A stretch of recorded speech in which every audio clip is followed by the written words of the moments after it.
Thanks for being back to my show, Growth Factor. I'm Amalya, and my guest today is my friend Margaret Aranda. She is an MD, so this is Dr. Aranda. Good to see you today. Can you tell us the near-death experience that you had?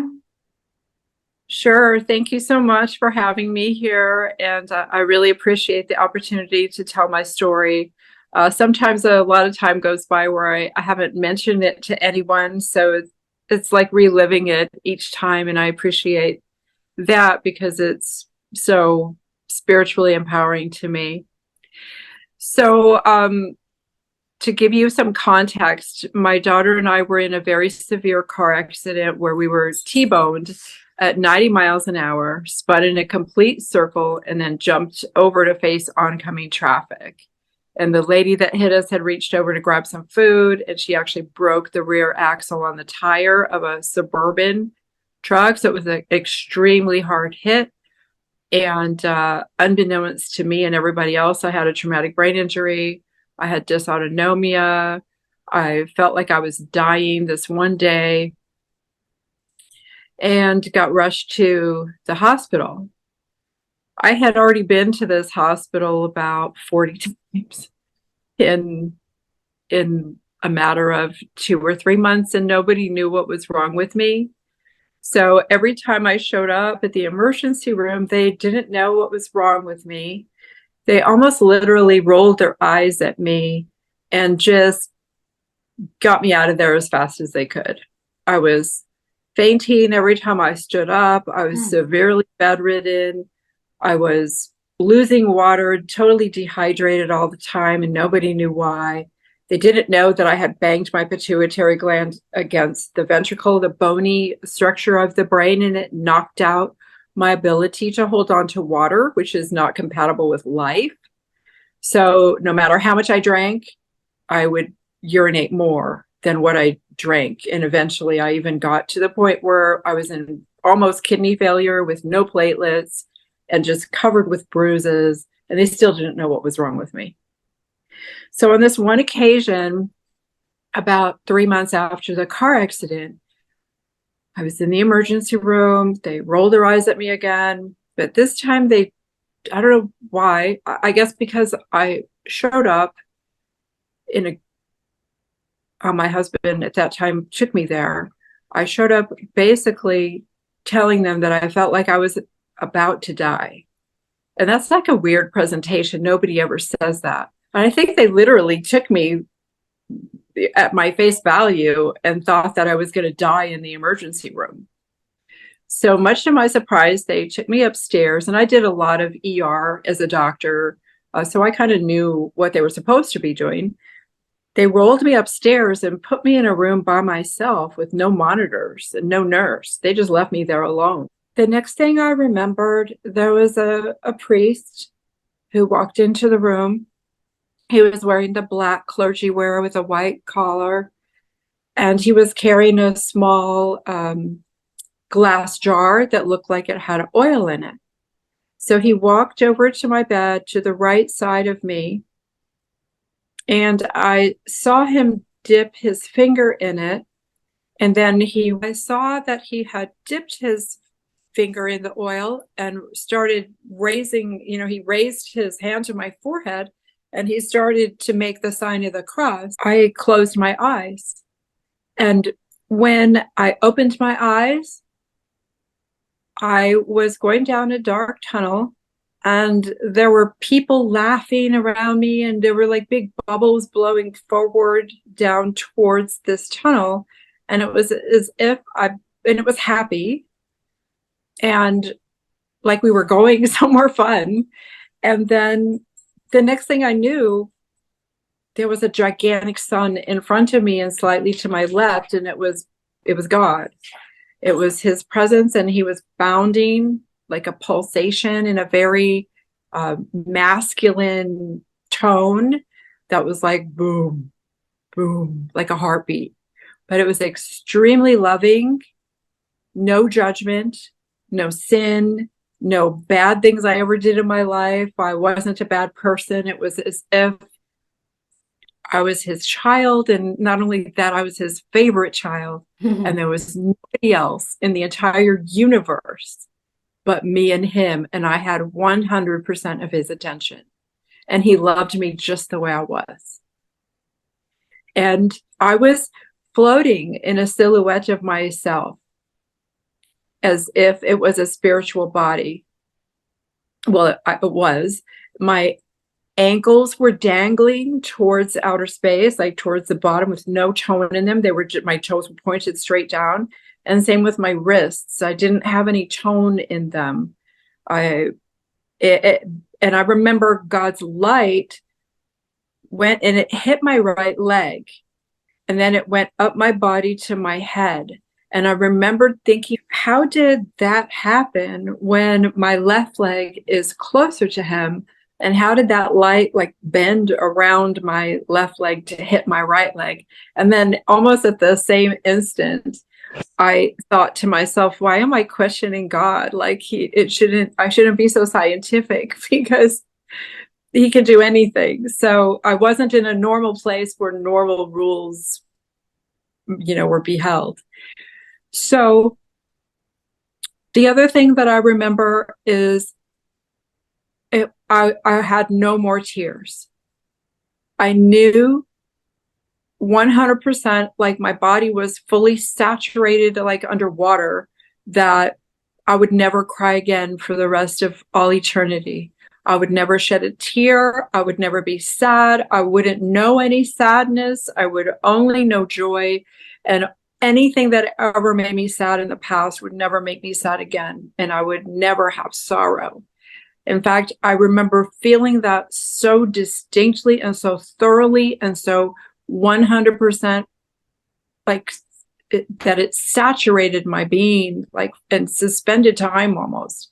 It was such a deep feeling. And then I thought at that same second, if only people on earth knew how I felt and what my level of joy was, they would not be crying for me. They would miss me in a human way, but they wouldn't be desperately sad. And they would be happy for me. They would be rejoicing if they just believed, if they knew. So that totally changed the way I felt about death that way, because I know what that feels like. And I feel that kind of joy for people that pass. Then God said to me, without any words, without spoken words, it was ESP. He said, you can go up. I turned slightly to my right because he was off to my left. And there was like the stairway to heaven, just like all the pictures that people see. And I have a picture in a couple of my books, very wide stairway at the bottom, completely white, big handrails on both sides, going up to a smaller and smaller, step. Then there was a gap of space where I could see the stars through there. And then there was a white cloud, big white cloud, bright cloud. So I followed God's directions and I floated to the right side. I didn't need to hold on to the railing. I floated up to the very top step, and then I hesitated. And he said, again by ESP, you can go in. And I was confused because I wasn't sure if I wanted to go in, but I remember that I part of me wanted to go in, so much so that I noticed between the top step and the gap of space. And I was afraid that if I didn't jump up high enough into the cloud, that I would tip and somehow fall all the way into outer space. So I knew that I had to be careful about taking that jump up into the cloud. I hesitated, and then right then I saw my father running towards me inside the cloud. And he was pitched forward with his hands in motion, like he was running as fast as he could. And interestingly, I could also smell his scent. So I knew that it was him. And I knew he was waiting for me. I knew I would have great joy in there, but I wasn't ready. And then I turned to my right and I saw planet Earth far away in the distance. And I asked God, if I go in, will I be able to go back to my daughter?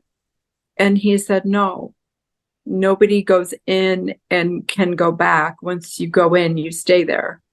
So I remember feeling very humble, very embarrassed, very ungrateful, because I didn't want to go in. I wasn't ready. I wanted to be with my daughter. She was only 2 years old. And she was like a chatterbox, and she was really beautiful. And like girls and the women in the grocery store would go home to their husbands and decide to have another baby girl. They wanted a girl. So she brought so many people into having, trying one more. I just wasn't ready to leave her. And I wanted to go back to Earth. And I felt at this point, the more I was thinking about going back and forth, and I knew I didn't want to go, but I was ashamed. I was very ashamed, and I started bargaining with God. And I said, can I please go back? Can you just take everything I ever did growing up, all the good things I did that I didn't have to do, and could you add them all up together to make it count, to be good enough to go back to her so I could watch her grow up? And I even brought up a couple examples. My mom left when I was 13, and I had to make like 35 sandwiches every Sunday for 7 kids to go to school. So as a little mom, made my first Thanksgiving dinner when I was 13, ran away from home when I was 16, went to college, tested out of high school, went to college when I was 16, spent nights in jail ward as a doctor with kids that lied about their age so they could be with their grown-ups, made them cry. I lost a lot of sleep, staying up with people to try to talk them into getting out of trouble and getting out of game. And I know that I reduced some of those people that I lectured to absolute tears. And I know that I changed their life, and I know I helped them go in a better direction. So I was bringing all that up to God in his memory. And then I felt even more ashamed, because of course he already knew everything. Like, why was I telling him? So I actually felt like crawling underneath a chair and hiding my shame and hiding myself from that shame.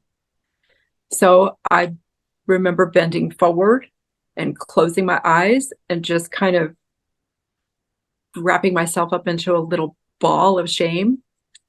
And then I waited for the next thing to happen. I didn't know what was going to happen next. So after a little time went by and nothing happened, I opened my eyes. And when I opened my eyes, the priest was taking his thumb off of my forehead. So I had that entire experience in maybe 15 seconds, 20 seconds, but it felt like half an hour.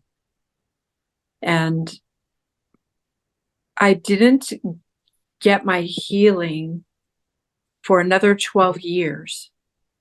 I spent in bed looking at the ceiling. I wrote 6 books, but I prayed a lot. I learned how to pray. I lived each day knowing that I could die. And I rose in the morning to the sound of the birds or the sun coming up, and just thanked God that I lived another 12 hours overnight. And then when I woke up, I would ask God to just let me live until the sun went down. And when the sun went down, I would say, just be so grateful. Thank you, God. I lived through another day. I just have to keep doing this over and over and over again, no matter how long it takes. And I said to myself, if I'm going to get up out of this bed, I'm going to get out of this wheelchair, I'm going to get out of this walker, I'm going to get off the cane.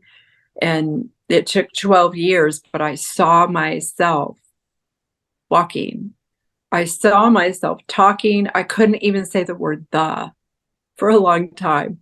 I had to go through 6 cycles of speech therapy and watch what she did with her tongue and her lips and everything just to even say the word "the." And I ended up inheriting an entire medical practice, helping a lot of pain patients, one who had already committed suicide. And then over COVID, about 3 years or so, I saw about 2,500 patients and not one single one died. So the only two that died were not mine anymore. They went into the hospital. I yelled and screamed at a couple of doctors for those, but I really was helpless. And two of them reportedly got remdesivir, died in the hospital. So those were only the two hospital-related deaths that I knew of. But I know that God brought me back for a reason. My daughter's now turning 21. She's a nursing assistant in nursing school. She saw her mom get raised from the dead, and she believes in miracles, and I believe in miracles. I am a miracle. And so my message to people, especially those, you and I are in some groups with vaccine injured or long COVID, disabled people, Guillain-Barré, people who have passed away already, children that have died from the vaccine. So love your story. I've been studying near-death experiences for many years because I was struggling with my own mental health issues. I think it was related to food. I didn't want to be here anymore, but I wasn't going to do anything about it because I have 4 children. So stories like yours are very soothing, very healing. So I appreciate it. Not everyone's willing to share the stories. And that's why I call my show Growth Factor. There's so many ways to grow, so many factors to growth. It's spiritual, it's physical, it's mental. And so right now you're helping us heal spiritually, understanding there is a higher power, call it creator, God, Hashem, whatever name you want to put on it. There is a heavenly realm, and people like you are proving that. Can you tell us anything else about that realm? I've listened to your show, and I've listened to other people explain their experiences as well. And I understand that some people come back and they still don't know why, like they wanted to stay. So I think my experience was a little bit different that way because I wanted to come back. So, and I feel for those people because my experience was so lovely, and I feel like I have the best of both worlds now, knowing not only what heaven is like where I'm going to go when I die, but also feeling the passion of the plan and the purpose that God put in my life to be able to come back, even though it took 12 years for me to really get a practice. I never prayed for anything more than being able to walk and talk, let alone have an entire medical practice back again as if nothing ever happened. So I just wanted to be of encouragement to those people that don't know why they came back and would have preferred to stay there, that God brought you back for a purpose, and you need to find that purpose and be very careful to speak life into your life and to find that path and that purpose as if you're walking down a hall with a lot of doors open. Just let God open the doors that need to be opened and close the doors that need to be closed. That is my most common prayer. I no longer pray for specific things. I let God have the authority over my life. I died to myself every day and dedicated my life to God.